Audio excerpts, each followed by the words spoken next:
புனித லூக்கா எழுதிய நற்செய்தியிலிருந்து வாசகம். அதிகாரம் 18, இறை வசனங்கள் 35 முதல் 43 முடிய. இயேசு எரிகோவை நெருங்கி வந்தபோது பார்வையற்ற ஒருவர் வழியோரமாய் உட்கார்ந்து பிச்சை எடுத்துக் கொண்டிருந்தார். மக்கள் கூட்டம் கடந்து போய் கொண்டிருந்ததை கவனித்த அவர், இது என்ன என்று வினவினார். நாசரேத்து இயேசு போய்க் கொண்டிருக்கிறார் என்று அவருக்கு தெரிவித்தார்கள். உடனே அவர், இயேசுவே, தாவீதின் மகனே, எனக்கு இரங்கும் என்று கூப்பிட்டார். உடனே முன்பு சென்று கொண்டிருந்தவர்கள் அமைதியாய் இருக்குமாறு அவரை அதட்டினார்கள். ஆனால் அவர், தாவீதின் மகனே, எனக்கு இரங்கும் என்று இன்னும் உரக்க கத்தினார்.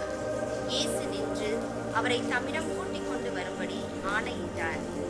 அவர் நெருங்கி வந்ததும், நான் உமக்கு என்ன செய்ய வேண்டும் என விரும்புகிறேன் என்று இயேசு கேட்டார். அதற்கு அவர், ஆண்டவரே, நான் மீண்டும் பார்வை பெற வேண்டும் என்றார்.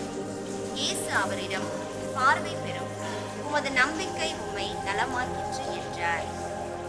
அவர் உடனே பார்வை பெற்று கடவுளை போற்றி புகழ்ந்து கொண்டே இயேசுவை பின்பற்றினார்.